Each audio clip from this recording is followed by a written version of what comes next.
Okay. All right. So, yeah, welcome to Will's Personal Development Podcast. My name is Will Chow, as you all know, and today I'm with a blogger and Instagrammer, Alex and Books. And yeah, I found this guy really interesting. I'm going to give a quick bio and then have him introduce himself. So Alex, I found him myself on Instagram. He has like 28,000 followers, and he posts a lot of these photos of books, and I just found it like a perfect fit for me because I read a lot of books too, and a lot of them were very, very similar to the stuff I read and the stuff I blog about. So I was just like, wow, like it's so hard to find people who like this stuff. Like I'm on YouTube, I'm on the other social media, and it's few and far between that I'll find someone who's so similar, who likes this stuff. Nowadays, book videos don't get too many views on YouTube when I post them on YouTube, my YouTube channel. So I found him very fascinating. And yeah, now I'll pass it over to Alex. Can you give like a quick bio about yourself? Sure thing. So first off, thank you for having me on your show, Will. So I am what I guess people would call a book influencer. So I have an Instagram account called AlexandBooks. I also have a blog under the same name, AlexandBooks.com. And what I really try to do is I try to, one, inspire people to read books, and two, try to find the best books out there and share those books with people, because there are so many books out there in the world that not everyone has the time to read all those books. So that's kind of my job. I try to read the books and I try to tell people like, hey, these are the best books that I would recommend you guys to read. And right, and yeah, so it's the Instagram page, the website, and I'm also working on some other platforms as well. That's awesome. So I actually want to ask you about your story. Now, I kind of read a bit about your story on your about page, and it was kind of similar to mine, minus the accident you had. Mm. But it seems like you initially were into reading, and then you got into school, and you fell out of love with it, and then you fell into love with it again. Could you tell us a bit more about how you even got into all this? Sure. So I think to go back, started like in elementary school where I loved reading books, and going to middle school also loved reading like Harry Potter, A Series of Unfortunate Events, all those great series. And then in high school, like I had a couple, bad English teachers. I kind of fell out of love with reading. But then back in college, I had a professor who he worked at IBM for 30 years. He was a management professor, and he recommended to us this book called How to Win Friends and Influence People by Dale Carnegie. And just reading that one book really rekindled my passion for reading. And I basically all I did that year was like read as many books as I can. I think I hit 35 books that year. And I meant to start like a book blog and start sharing these books, but I always felt like I didn't have the time to do it. And I went one day, I went mountain biking with my friend, and it was the last ride down the mountain. And my arms were tired, and I happened to hit like a ditch, and my bike went flying. I went flying, and I ended up hurting my shoulder really bad. I separated my shoulder, and I was like in a cast. I couldn't like even put on my sock because it was so painful, and I couldn't do a lot of things I loved, which was like playing sports or anything physical. And I had so much free time on my hands, I just couldn't let it go to waste. So that's it's kind of a cliche to say, but one of the worst events in my life was actually the best, because the only reason Alex and Books exists is because I had that bike accident and I had so much free time that I wanted to use it productively. And I've been running Alex and Books for a bit over 2 years now. That's cool. Yeah, it's similar to my story. I started with Harry Potter and stuff like that. Then school kind of made me not like nonfiction, and then I stumbled across a audiobook on YouTube, the full audiobook. It was like The Automatic Millionaire or something, and then that really kind of opened my eyes up to like how books can like pretty much change your life if you because they pretty much teach you like whatever you want to know. Totally. Yeah, so I am very curious about like one of the key things I was very fascinated about when I wanted to interview you and talk to you was to kind of like brainstorm and like see like what your top lessons are from books, just to Mm. kind of see like what you found, and then counterbalance it with what I found, because I've also read a lot of books, and it's rare I get the opportunity to see like how someone else takes it in. So with that, what are your, say, like top 5 or 3 lessons are? I know that's a very hard question. Mm. Yeah, yeah. I mean, I've read a lot of books and I learned a lot of lessons, but a couple of lessons that stick out. The first one that comes to mind is Extreme Ownership.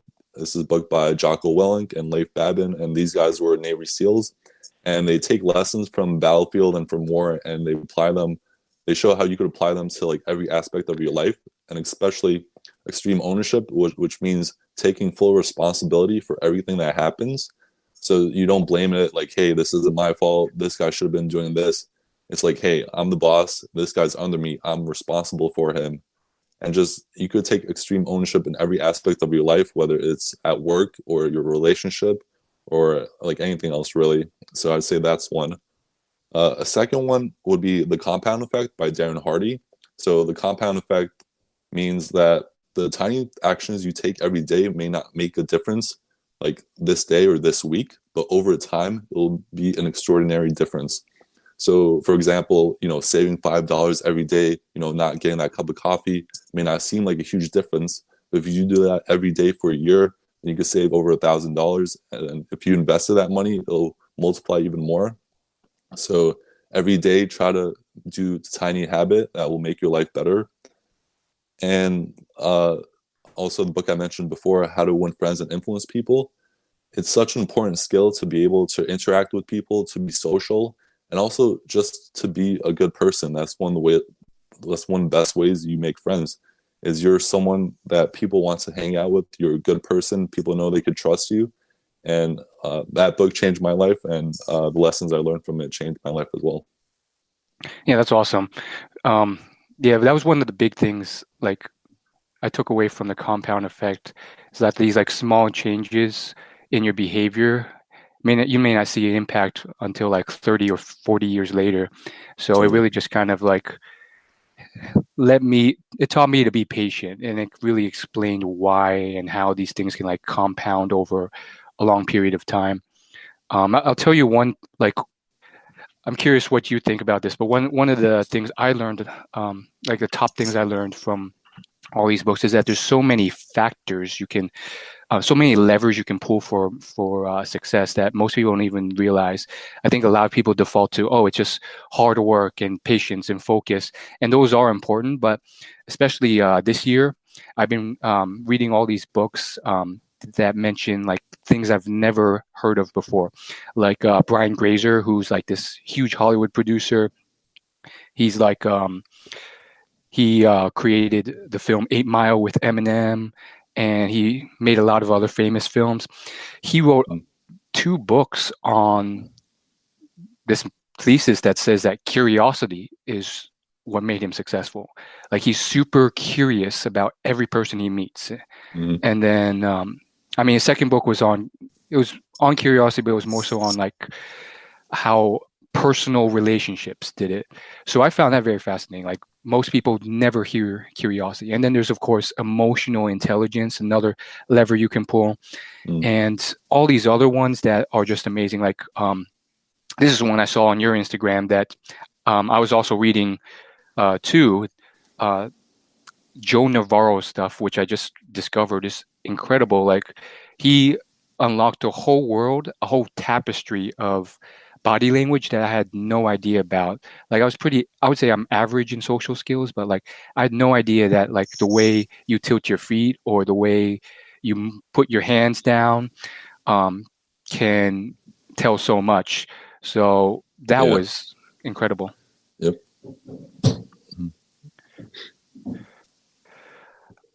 So what do you think about like okay, so I got a question for you. Okay. What are your like favorite books? I mean, that's another tough question, but how about I'll make it like this. What are your favorite books that have to do with earning money? Since a lot of my listeners, that's probably their main concern. Okay. I'd say, well, to start, before you could earn money, you have to understand how money works. So I would say Rich Dad Poor Dad is a good book to start, where it talks about what is an asset, what is a liability, and why you want more assets than liabilities. Another great book I just read a few months ago called The Millionaire Fast Lane. So it tells you like the formula people use to become millionaires. And if you notice anyone that's rich and young, they use this formula because like sure you could get rich by, having a 401k and investing slowly over 40 years, but all the people that are rich and young, they took a different route where they either created a product or a service and they like one of the best quotes from that book is like if you want to make $1 million, do something that benefits 1 million people. So yeah, you got to start looking at not how do I create value. I mean, how do I create money for myself, but how do I create value for other people? And once you create that value, you're able to sell it, and you can make an entire business out of it. So I would say those two books is a good place to start. Yeah, that's very interesting. I haven't read that book, but I've seen it a lot, and that seems to be like the main appeal. Like some people want to be rich quick. They don't want to wait until like they're 60 and 70. It's kind of like an interesting dynamic because you have to like on one hand, patience is very important, but Mm. on the other hand, while you're kind of saving and compounding that 401k or that index fund for like 50 years, like there's other stuff you can do to kind of like increase your income much faster without being short-sighted. Totally. And another good takeaway from that book was that the compounding effect, when it comes to money, is best for maintaining wealth rather than creating it. Because if you make, if you get 8% returns and you only have 10 grand saved up, you're making, $800 that year. But if you have $1 million and you're getting 80%, that's 80 grand that you're making. So you really want to invest in yourself, invest in the business, try to grow that to create that wealth. And then once you have that wealth, then you use the compound effect to maintain the wealth. Totally. How do you find all your books? Because some of the books you found, like, the ones by Tucker Max, Ben Franklin's books, Joe Navarro's books, like Mm, those are like, they're not the most well known, but they're so valuable. right. Yeah. I would call those like the hidden gems. And that's one of the highlights of my book blog is try to find those books that people don't know about but they're great. And maybe they just had bad marketing or like a lot of the best books actually have horrible titles. Like if you think of what everybody is saying, what women want, or Tim Ferriss, even the 4 Hour Work Week, like horrible titles but great books. So that's like one thing you can look for. It's like look for back to back bad titles. But the truth is, a lot of the books that I found either I read a great book and then I look at what books inspire this author because you'll see in a book like there's often one or two books that authors cite in their book the most. So you want to look at, hey, this is a great book. The author references this other book a lot. I'm pretty sure the book he's talking about will be another great read for me. And then also, I would say just looking at like Amazon, the best sellings, and new books aren't always the best books. So you want to look at what books have been selling for quite a long time and have a high rating, and you want to let time criticize that book. So if a book is still around and people are still reading it and it was published, 20 or 50 years ago, that's a pretty good sign. It's a good book because it's still standing the test of time. Yeah, that's a good point. And it kind of even makes me wonder, like, there's a bunch of like ebooks that I've been ignoring on Amazon, but they have like fantastic ratings. Like, I guess I've been like skeptical because they're ebooks, but that could be a sign that they're worth it. Mm. Yeah, Yeah, I totally you agree with never know. that. Yeah, there's like some books out there that just, I mean, that's part of my mission too. Like, there's just some books that are so good and they're not marketed well, or you know, some other books out there just get all the attention, and it could be better advice, more scientifically driven advice. Like, um, there's a few books by billionaires that are Hmm. like so good, like Sam Walton's book, and like no one really cares about that because they don't know who Sam Walton really is compared to you know a more Right. famous billionaire. Hmm. Yeah, so that's one more thing I would add.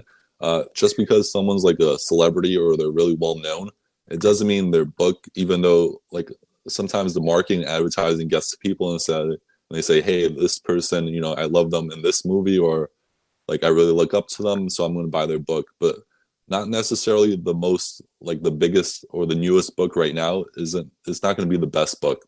Like for one example, I love Jackie Chan in movies, and I met him at Barnes and Noble actually, and Wow. I got a copy of his newest book signed. And I mean, it's an autobiography about his life, and it was interesting, but I wouldn't say I learned a ton of life lessons for it, nor did it change my life. So I love the actor, I love him, but his book wasn't something that I loved per se. How do you how do you meet these people? Because I know you've met Jocko and you've met Ryan Holiday. Are these just like going to, you know, putting in the work and going into their book signings? Yeah, so a lot of them they post like what book signing events they're having, and living in New York City, which is kind of the publication capital of the world. I'm really lucky that a lot of them come to New York since a lot of the publishing companies are here. But these aren't like private events for the most part. Like a lot of them are public. Like all you have to do is go on the Barnes and Noble website and go to events and look for like search the favorite author. And whenever an author is releasing a book, it's almost guaranteed he's going to do a press tour. Like yeah, so I got to meet Jocko, Ryan Holiday, Mark Manson, Jordan Peterson, Jackie Chan, a couple other actors. And some of the events are free, some of them you have to buy the book to get in, but you're going to buy the book anyway, so you might as well, meet the author while you're at it. So it's kind of like a freebie. That's awesome. Yeah, I've met Mark Manson, but I kind of regret how I didn't really do anything about it. I just said hi, and I think he took a picture with me and left. But I don't know. It's those opportunities where I'm like, should I have done something more, like offered Mm. to help him out? Maybe that would have sparked my career. But it's interesting. It's always something to Right. ponder. Mm. Mm. So, okay, go ahead. You were gonna say something? Yeah, so yeah, like a lot of these author events, there's a lot of people that want to see the authors, especially like big name authors like Mark Manson. Like when I went, I think it was almost like 200 people. So yeah, the honest truth is you're not going to get to spend a lot of time with them. You could ask them, a question or two, and they'll sign your book, and you'll get a picture with them.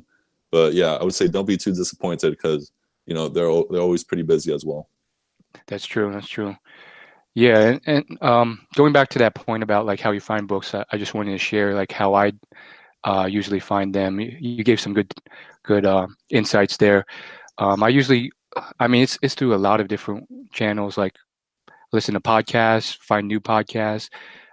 For Joe Navarro, I mean, I found him through like a Wired YouTube video where he was like breaking down body language Hmm. um, decoding, and then sometimes I look at the related reads or recommended reads on Amazon, or I just have an idea. I'll just be like, how many books have billionaires written? I want to read all of them, and then I'll just start Hmm. searching them. And my blog communities kind of help me find books on that specifically.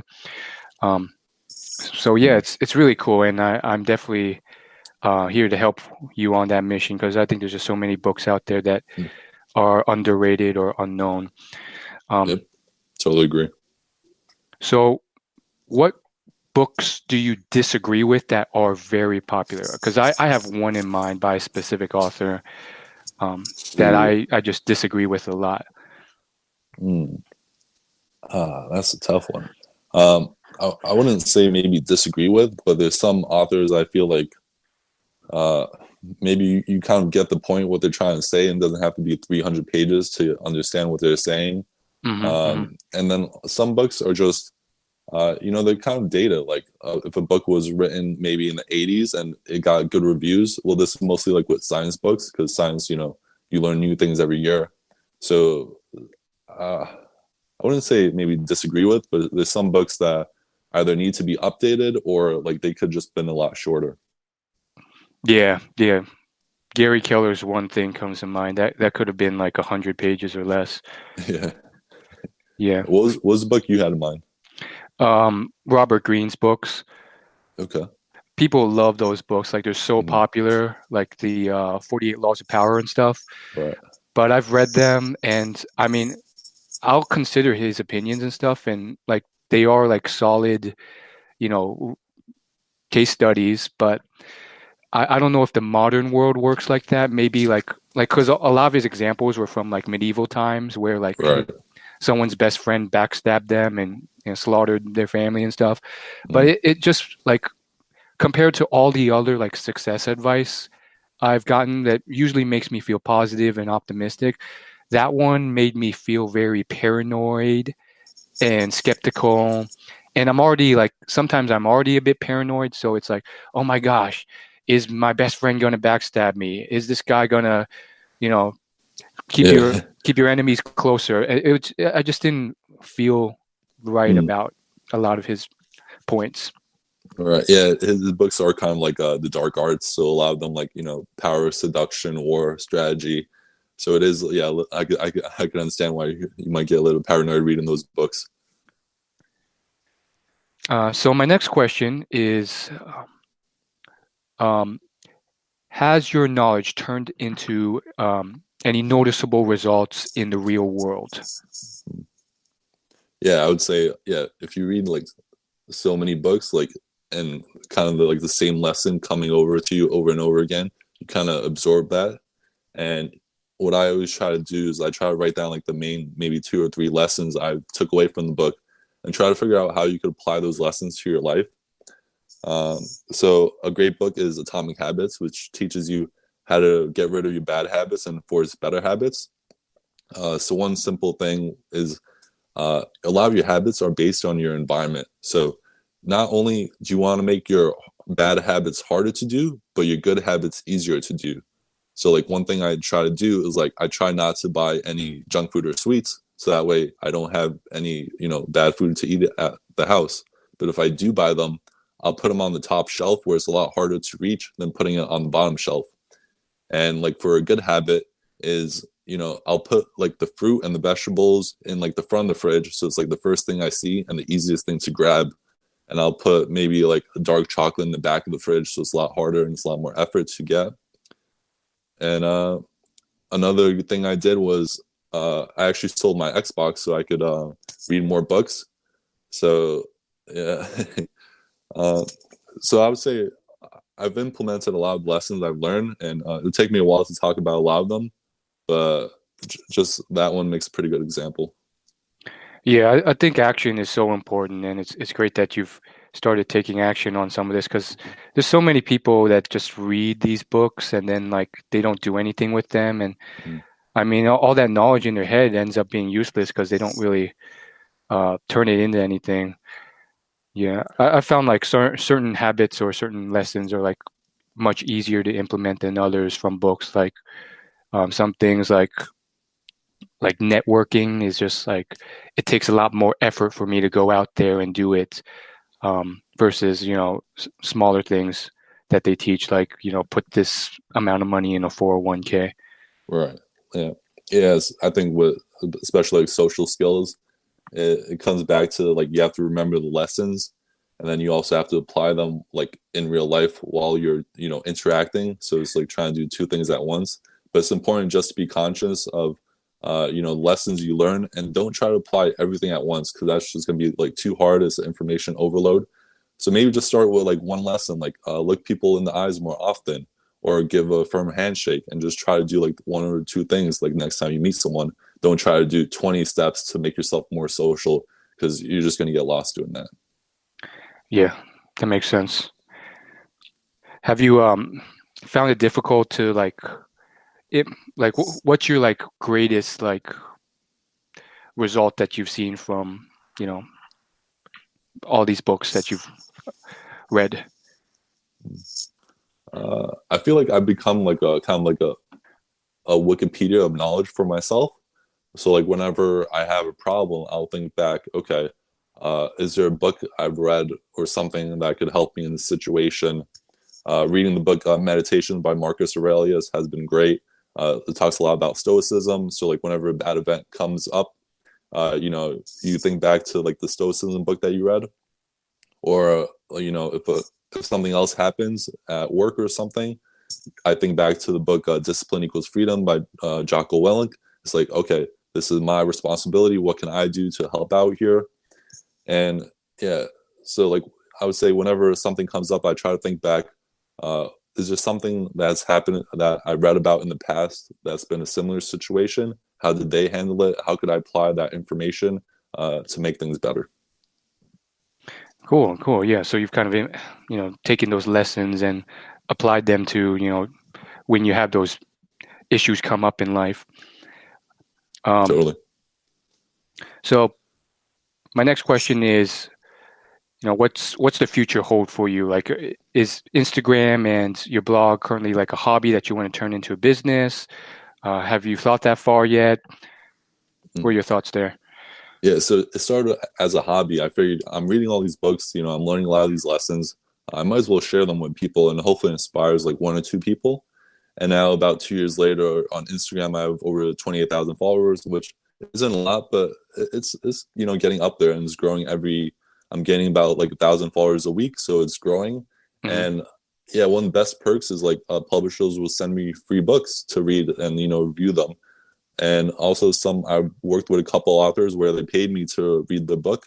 So it's like a hobby that actually it pays me. And I enjoy reading books and, it's a great perk to get them for free. And like I mentioned before, I have the website, AlexandBooks.com, where I kind of write more in-depth articles about the books. And also I have links to books on the website. So if someone clicks on the link, they go to Amazon, they buy the book, Amazon pays me. So I make a little bit of commission from that. And yeah, it is a hobby. It's growing, and I'm trying to turn it more into a business. And so right now, just trying to read as much books as possible, trying to grow the community, trying to inspire other people to read. And hopefully in the near future, I'll be able to make it into like a full-time job. Yeah, and by the way, I think 28,000 is a lot. I know it might not be millions or anything, but to get that amount of people following you and interested in the same thing, that's an achievement, especially in this like specific community or topic, which is a bit smaller than like, say, fitness. So really well done there. And from what I heard, your blog has a lot of views as well. Like, what is it, like 20,000 page views total or something like that? Yeah, so it gets around 20,000 views a month. Yeah, so I've been trying to put more effort into that. I also have a newsletter that people can sign up for. It's free. It comes out every month. And I just try to share like the best books I read that month. Try to share like what quote people like the most, what book people like the most based on like Instagram likes or Twitter. And just try to keep people like up to date. Like, hey, I've read these books, last month. Here's like my two favorite ones I highly recommend. And just trying to, inspire people to read more books and trying to help them find the books that are worth reading. Cool. And for the listeners, the website's AlexandBooks.com. What's like the most popular stuff on there? Is it mostly book summaries that get most of the views and stuff? Yeah, so one of the most popular ones was actually Atomic Habits, which by James Clear, like the book summary I did on that. Highly recommend the book. Another one was Can't Hurt Me by David Goggins. This guy, incredible person that I actually had the fortunate opportunity to meet. He was this overweight guy that weighed 300 pounds, lost it all, became a Navy SEAL, and then he became an ultra endurance athlete. And so he's the type of guy that runs 100-mile races. He broke the world record for pull-ups. And this guy's like 40-something years old, and he's still running all these crazy races. So he's like an incredible, inspiring person, and his book has been like one of the most motivating books I've read. Actually, it got me running every single week, and I actually did 2 10K races because of it. Nice. And yeah, so I would say those two have probably been like the most popular articles. Awesome. So what's your best way for like retaining the info you read from books? Like I like to write books notes in my Evernote. How do you do it? Yeah, so I think what a lot of people don't realize is books aren't like TV or Netflix. Like books, it's an active, not a passive activity that you want to do. So like when you read a book, you want to have like a pen handy, you want to have a highlighter, if you read something that really clicks with you, you want to highlight that, maybe put a star next to it. And also what I do is I create like my own table of contents. So, the author has his table of contents, like the chapters and what you'll find inside them. I create my own table of contents like, hey, on page 64, I really enjoyed this lesson that he taught me, or I really enjoyed this quote. And then I do that as I read the book. And then at the end of the book, I try to maybe take one day off or a couple of days, and then I'll reflect back, like, what were the most important lessons? What did I learn from this book? And how can I apply them to my life? So you want to read the book actively. You want to take notes while you're doing it. And then you want to reflect on the book and figure out how you could apply that knowledge. I love that. And I noticed on your Instagram that you're posting what seems like at least 100 books, 200 books. Books aren't cheap, so like if any listeners want to kind of join the book loving movement, like how do they afford it? Especially if it's like audiobooks. I listen to audiobooks too, and those are even more expensive. Sure. Yeah, so audiobooks are definitely expensive. I would recommend, you could get Kindle, where you can get Kindle Unlimited to get a lot of free books. Or like I mostly buy physical books. So what I do is I buy used ones from Amazon. So there's no point in paying $20 for a brand new book where you could get it like very good for, half the price. And if you go to like any bookstore, they'll also have like a clearance area or like books on sale. Also, I do a lot of book giveaways on my Instagram page because, a lot of times the publisher or the author, they'll send me, I'll ask for more than one copy of the book. So that way I read one book and I'll keep it. I'll also do a giveaway so that way someone else has a chance to read that book. So I'm actually doing 2 giveaways right now if you want to go and check it out. But yeah, the best thing you could do is try to buy used books. You could get them from Amazon. You could get them from eBay. And even bookstores have used books that you could buy for a discounted price. Yeah, Amazon's always been my go-to. Like when you factor in shipping costs, like every time I've compared it, they've always matched or been cheaper than used bookstores or any competitor. Interesting stuff. So next question. So you're talking about Instagram. How have you been able to amass such a following on here? Because books are not like, and I'm not trying to offend anyone or anything, because I love books too, but books are generally not the most enticing thing on social media. Like I even asked for advice from this YouTuber who has like millions of subscribers, and he straight up told me like he tried to start a book YouTube channel as well, and those videos were like the least viewed ever because people just don't read books anymore. So how have you been able to do all this? Yeah, so I mean, it's been tough because like, Instagram's easy to look at people traveling the world or posting fitness or posting food, but it's harder to get people to focus on education rather than entertainment. So one would be, I mean, you have to be patient. It's taken me about 2 years to build up this massive following. Another thing is you have to put in a lot of work. Like I read these books and I try to take a good picture. Like I just bought a new iPhone, so I have better camera quality, and I try to take it like during the day where there's more natural light. So like the picture that you take is really important because you have to catch people's eyes while they're scrolling super quickly. And then you want to provide value to them where any content you create, it has to offer some kind of value. So like what I'll do is in the caption, you'll find like a summary or a recap or like key lessons and takeaways. So people want to read the caption and they take something away from it.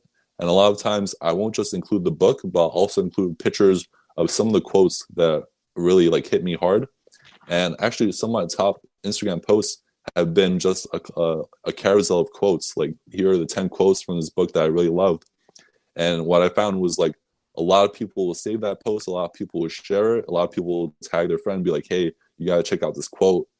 And it comes down to offering value and playing like a long-term game. Awesome.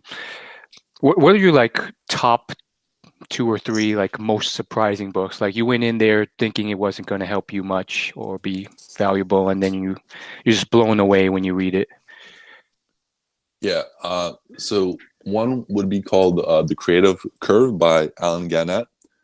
This author actually reached out to me about his new book, and he's a new author, his first book, and the creative curve. I'm like, oh, I'm not sure what that's about. Something about creativity, and what he talks about is that creativity is actually a skill, and it's one that you could develop. And he starts off the book by talking about all these myths, like about J.K. Rowling. People think, oh, she just came up with the idea for Harry Potter on a train and wrote it in like a day. And it's like, no, that's completely false. It took her several years. She planned out the whole storyline and plot of all the Harry Potter books. And another one was, I think, Mozart. How people said that he just composed new music in like a day or two, but he did the research and he looked into the story, and it turns out the newspaper that printed that article about Mozart composing music in a day actually lied about that story, and it actually took him like several years to write that music. So this was like a hidden gem that I really enjoyed, because a lot of people say like, oh, creativity, you're either born with it or you're not. But this author, he completely just exposes that myth and shows that, hey, creativity is a skill. You can actually develop it, and here's how to do it. So that's one I really enjoyed. Another one is the one you mentioned before by Tucker Max. It's called What Women Want. So a Yeah, I lot of love that people, book. yeah, so there's a stigma around like dating and relationship books. But honestly, like there's so much science. Like you look at evolutionary biology, evolutionary psychology, and the way humans that have evolved over the years and like the dating process is really stayed the same. And yeah, so Tucker Max is kind of like the womanizer, and he tells the stories. But also Jeffrey Miller is the guy with the PhD. So it's a combination of science and stories, which is what makes the book so great. And but just a keynote, a lot of dating and relationship books, what they really are self-improvement books, because the more you improve as a man, it's like the more value you have to offer society, and therefore like the more value you have to offer, it's like the more women will want you. So these a lot of these dating books get like bad stigma, but really what it comes down to is actually a self-improvement book for guys, and it's really helpful to read. I completely agree with that, and that's a very deep, wise statement there. Yeah, I definitely agree. It's dating comes down to like improving yourself to offer more value if you want better partners. Um, Totally. so in terms of, I have a few final questions for you here. In terms of like consuming the amount of books you do, you said you read 35 in a year. How do you do it? Because I know there's speed reading tactics. Some people just read normally and they just spend a lot of time reading. How do you do it? Yeah. Well, so in 2017 I read 35 books. 2018 was 38, and then last year I actually read 45 books. So it's been growing. So one would be practice. So like reading, like anything else, is a skill. Like the more you do it and like the more you practice it, the better you'll get at it. So that's one thing. Um, Another thing is I would highly recommend, like you can't control what happens in the middle of your day, but most people could control what happens in the beginning of their day and at the end of the day. So what I always like to do is like when I wake up, I'll make like tea or coffee, and I like to just start my day off with like some light reading, and enjoy my drink before like the chaos of the day begins. And also like once you're finished with work, you come home, and you like before like you have the option of maybe watching TV or doing something else. It's like, hey, you have like a lot of free time now that you're done at work. It's like you could also read before bed, or just take 20 minutes before you go to sleep and read uh, read before bed. And then also there are different options. So like you don't always have to have a physical book. You could have ebook while you're commuting to work on the train, which is a lot easier to read than a physical book. Or you could also listen to audiobooks. So figure out which whether you like physical books, ebooks, or audiobooks, see which one works for you. And yeah, there's so many different options that there's always something for someone. And it really just comes down to, if you want to read, you'll find the time to read as well. Good point. Do you ever find it harder to read certain books than others? Like you just open it up and they're really taking their time to hook you in. Totally, yeah. So we mentioned this point before. A lot of books might be longer than what they need to be. And actually, I talked to one author, and he said the reason some books, like the average length of a book is 250 pages, is because publishers want to be able to put the title of the book on the spine of it. So you see in a bookstore, all the titles are on the spine of the book. So a lot of books could be shorter, but that way they wouldn't be able to put the title on it. And Hmm. some books are actually just harder to read than others. Like I love the book 12 Rules for Life, and I shared about it, and I shared a lot of quotes for it, and that inspired people to buy it. But I got a lot of messages back saying like, "Hey, this is a really hard book for me." Um, so what I would say is like you want to read it slower. It might be easier to listen to the audiobook version than Hmm. reading it. So once you have someone read it to you, it might be easier. And then the question might be maybe it's just not a book you're interested in. Like I've read a lot of great business books. Like one was by Mark Benioff, the guy that started Salesforce. And it's a good book, but it just I'm not building like a software business or a cloud business. So most of the book doesn't really apply to me. So Right. the question comes down to are you reading a book that you're interested in? And like the more interested you're in it, the easier it will be for you to read and understand it. Yeah, that makes sense. So are there certain books that, or certain book authors that like you really get behind? Like you mentioned, Jordan Peterson. There's others out there, Ryan Holiday, Robert Greene, and then there's influencers like Ty Lopez. Like, who are your favorites? I mean, what are your Mm. opinions on uh, I would say people like Ty Lopez? Well, I've heard. I mean, there's a lot of controversy around the guy, so I haven't like looked into it because I rather spend my time focusing on someone that's I've only heard good things about, and not a combination of good and bad. Mm, But when it comes to like favorite authors, I would say Dale Carnegie. Like all of his books have been great. Jocko Willink, his books are incredible. Like you mentioned before, Ryan Holiday, Simon Sinek is another great one. Mm, David Goggins really enjoyed his book, and yeah, I would say those are kind of like the main authors. interesting. And why are those your favorite? I think it's their ability to put out quality books like over and over again. So you look at Dale Carnegie, all his books have been published or were published like around 70 years ago. But you read Mm, How to Win Friends and Influence People is great. How to Stop Worrying and Start Living, that's another great book. A modern day writer like Ryan Holiday, who writes Ego is the Enemy, The Obstacle is the Way. Now his new book, Stillness is the Key. And it's just the ability to put out great books that, each book you learn something new and you enjoy it as well. interesting. The one I don't understand is Jordan Peterson. Like a lot of people, some of my followers love him, Hmm. and I couldn't really process why. I think why do you like him so much? I heard it's like a mixture of wisdom, political knowledge, and a new Uh, perspective. Uh, I think he's able to combine a combination of things like psychology, biology, evolutionary psychology, like and even like religion, all into one story about Mm, providing.